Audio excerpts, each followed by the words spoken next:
ना ही मैं वहां गया, ना ही मैंने किसी को भेजा गोपियों के पास अपना संदेश देकर के। तो फिर भगवान ने बोले उद्धव जी को भेजा। उद्धव परम ज्ञानी है, बहुत ज्ञान है उद्धव को, लेकिन बोले स्नेही बिल्कुल भी नहीं। उद्धव के हृदय में ज्ञान बहुत है, बुद्धि में, लेकिन बोले उद्धव प्रेमी बिल्कुल भी नहीं। तो बोले ऐसी प्रेमी गोपियों के पास उद्धव को मुझे भेजना चाहिए, ताकि इसका भी इतना इसे ज्ञान का अहंकार है, सारे ज्ञान का अहंकार इसका समाप्त हो जाए, अपना काम करे, कोई बात नहीं। और बोले महाराज भगवान ने अपना पीताम्बर उद्धव को दिया। उद्धव यदि तुम ऐसे वस्त्र में गोपियों के पास जाओगे तो बोले गोपियां तुमसे बात नहीं करेगी। ये गोपियां मेरे अलावा किसी पर पुरुष से बात तक भी नहीं करती। तो बोले मेरा पीताम्बर लेकर के तुम जाओगे तो मेरा पीताम्बर पहचान करके कि कृष्ण ने किसी को भेजा है, कृष्ण का सखा है, तो बोले वो तब तुमसे बात करेगी। तो अपना पीताम्बर भगवान ने उद्धव जी को दिया।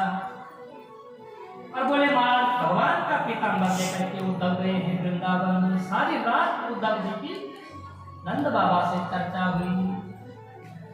नंद बाबा ने बहुत प्रश्न उद्धव जी से किए, कैसा है वो कृष्ण, क्या कर रहा है, कहाँ है आजकल। कहा बोले उद्धव कृष्ण के बिना बोले वृंदावन गोकुल सब सूना हो गया।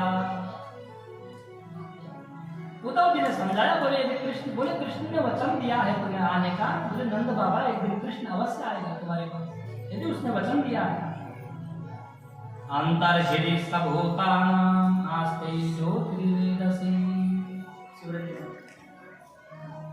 बहुत विविध भांति भगवान के स्वरूप का बोले उद्धव जी ने ज्ञान कराया। बोले नंद बाबा जिस कृष्ण के लिए तू रो रहा है, इस कृष्ण के लिए तुम इतना विलाप कर रहे हो पुत्र समझ करके, बोले उसका न कोई माता है न पिता है। बोले वो साक्षात परब्रह्म परमेश्वर ही वो कृष्ण है। न माता न पिता तस्य, न कोई माँ है न कोई पिता है उसका, न भार्या न सुतादया, नात्मीयो न परस्यापि, बोले न उसका जन्म होता है न मरण होता है। बोले उस कृष्ण के वियोग से दुखी मत हो। बोले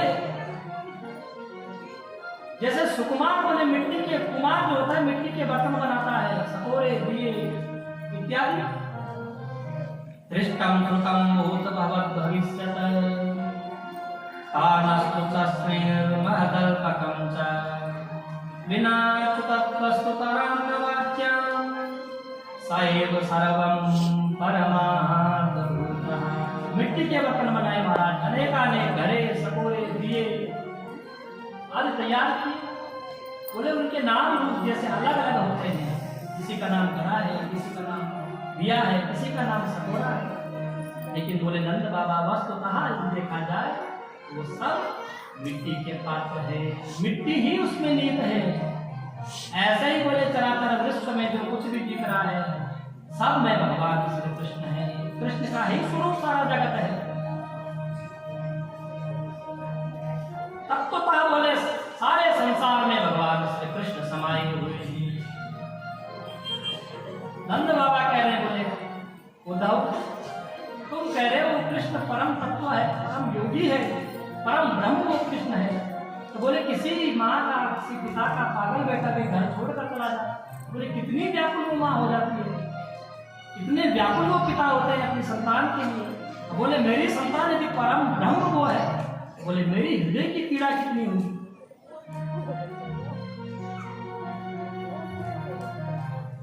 विविध भांति महाराज अक्रूर जी ने नंद बाबा को समझाया। और अब महाराज बोले अक्रूर चले हैं नंद बाबा को समझा करके गोपियों के पास। अक्रूर आगतम किं वा या कंसस्यार्ध साधका येन नीतो मदपुरीं कृष्ण कमललोचना। जब उद्धव को देखा गोपियों ने सोचा वही अक्रूर पुनः आ गया जिसको भगवान को लेकर के गया था। और महाराज जैसे ही बोले गोपियों के पास अक्रूर जी पहुंचे तो बोले गोपियों को जब भगवान का जब ज्ञान अक्रूर जी गोपियों को देने लगे, उद्धव जी तो बोले अस्त्रपात गोपियों का होने लगा। बोले उद्धव तो हमें कृष्ण का ज्ञान दे रहा है। बोले जैसे कोई प्यासा हो और प्यासे को बोले पानी ना दे करके पानी का उसे ज्ञान देने लग जाओ कि पानी शुद्ध है, मीठा है, पानी से प्यास बुझती है, पानी शुद्ध होता है।